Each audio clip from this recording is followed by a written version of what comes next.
Hello, we are a student. My name is Manu Kumar. Today discuss about the biomolecules biomolecules तुम लोग के लिए बहुत ही एक अपॉर्चुनिटी अच्छा चैप्टर है, तुम लोग को पढ़ना चाहिए और एक अच्छा मार्क्स तुम लोग को दे सकता है। बस मे बी मेरा चांस है कि 5 मार्क्स का इससे पूछ लिया जाए तुमसे। और ऑब्जेक्टिव कैसे पूछा जाएगा, नहीं पूछा जाएगा, सारे के सारे एक ही चीज तुमको पढ़ना है, सिर्फ कार्बोहाइड्रेट पढ़ना है।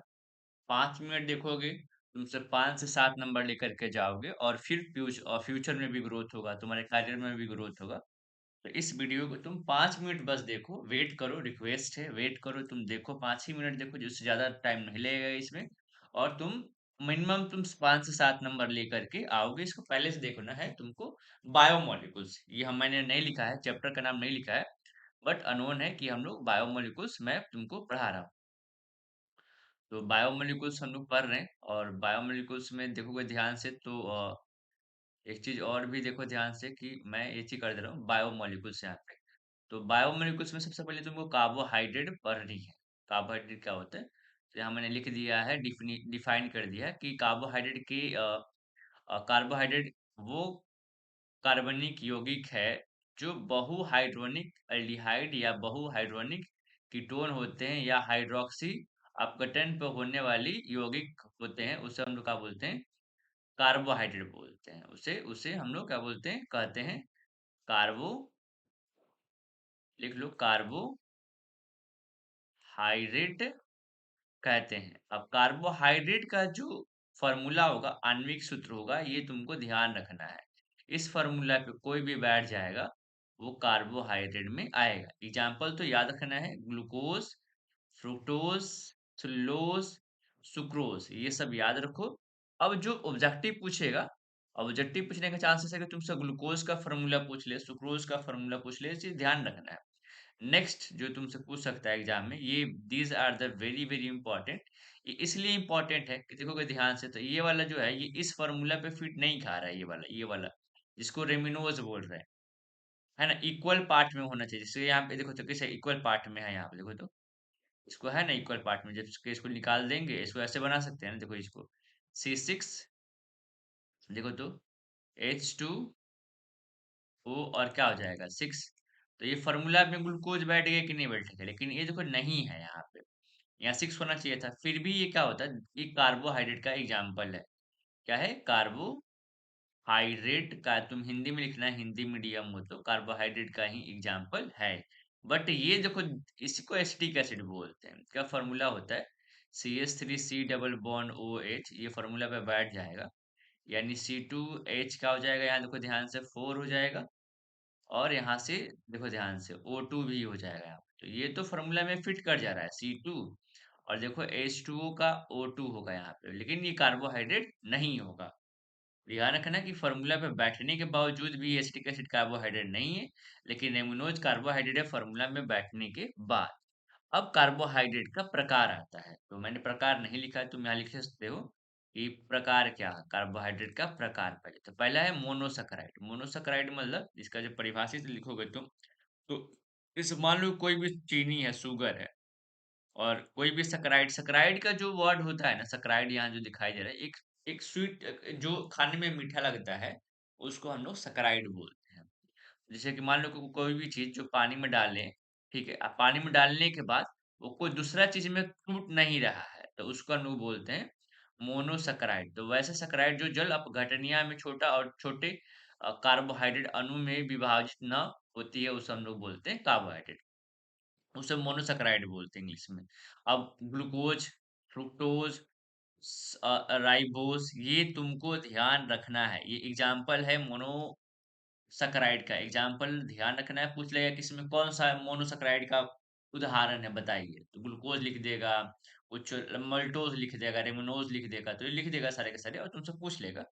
तो ये तीनों ध्यान रखना है कि किसका है ये, मोनो कार्बोहाइड्रेट का है।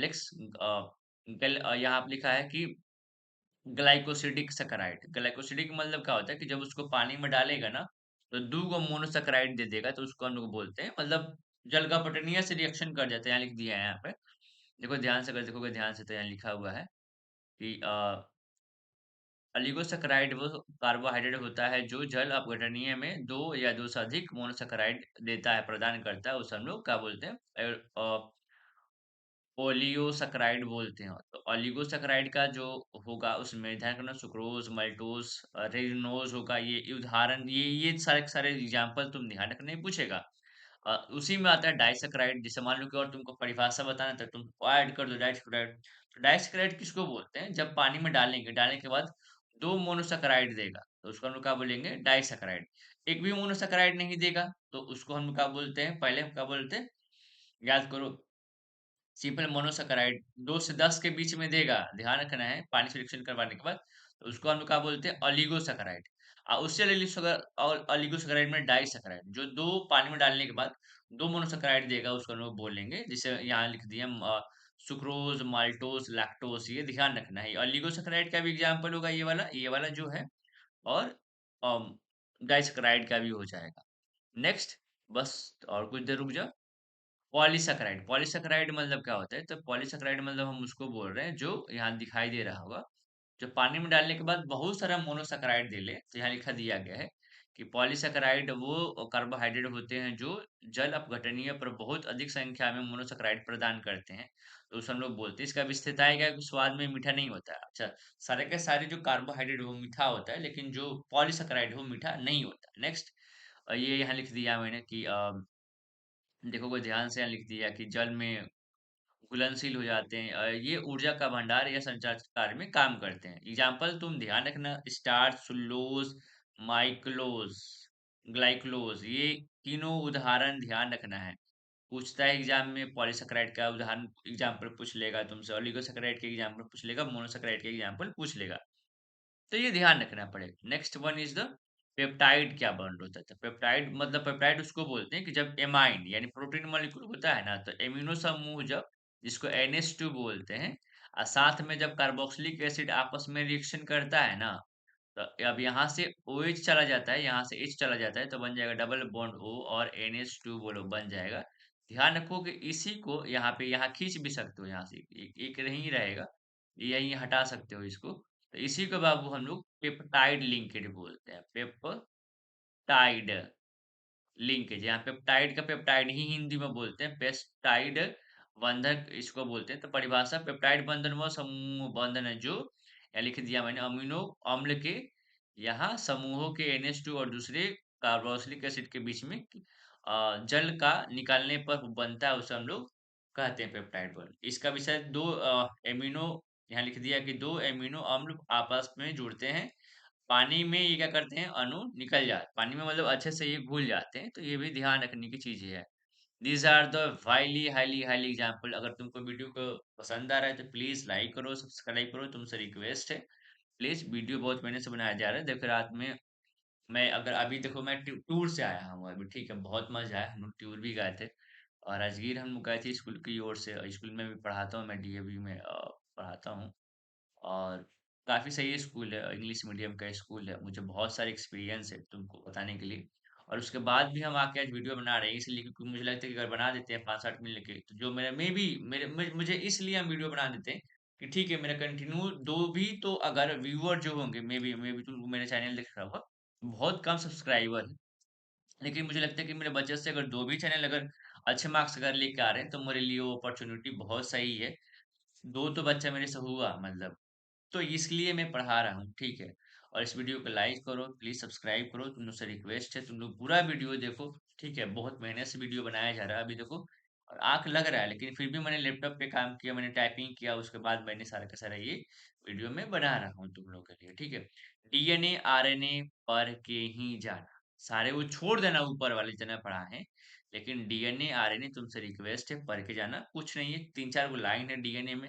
इन इसको पहले क्या बोलते हैं? सैकराइड लिख दिए हैं पे, सैकराइड डाइसैकराइडोज बोलते हैं। अब यहाँ लिख रहे हैं कि इसका सामान्य द्वि सूचीय संरचना होती है, इनमें नाइट्रोजन क्षार, एडेनमीन, ये तो एडेनिन, ग्वानिन, साइटोनिन, ये तो अगर बायोलॉजी को तुमको तो पता ही होगा, ये सब ध्यान रखना है तुमको, ये रट जाना है। और ये नाभिक को कोशिकाओं में पाए जाते हैं, ये ध्यान रखना है। अब होता क्या है ना, एग्जाम में तुमको बताने का पर्पस ये है कि कभी कभी एग्जाम में क्या होता है ना कि DNA और RNA में बहुत हर एक साल क्वेश्चन आता है। डीएनए और आरएनए में हर एक साल क्वेश्चन आता है और तुमको ध्यान रखो इस वीडियो में। और कुछ है नहीं, कुछ तो विशेष इस वीडियो में मैंने किया नहीं। और बस यही किया है कि मैंने अक्सर तुमको बताया है, तो ये सारे के सारे ध्यान रखो। यहाँ मैंने लिख दिया कि आरएनए क्या होता है। तो इसमें सैकराइड राइबोज पाया जाता है ना? सैकराइड्स राइबोज पाया जाता है। तो आरएनए उसको बोलते हैं। इसका एक सूत्रीय संरचना होती है। उसमें 2 सूत्रीय है, इसमें एक सूत्रीय संरचना है। और इसमें नाइट्रोजन, एडेनिन, ग्वानिन, साइटोसिन या लाइसिन, तुम्हारे लिए भी ये उतना ही है जिसे तुम अगर पढ़ रहे होगे तुमको। और एक कोशिकाओं के नाभिक साइटोप्लाज्मा और दोनों में पाए जाते हैं। Thank you. अगर यहाँ तक तुम वीडियो को देख रहे हो तो thank you watching for this video को तुम ध्यान से देखो, तुमसे रिक्वेस्ट है। सारे के सारे क्योंकि वीडियो बहुत मेहनत से बनाया गया है।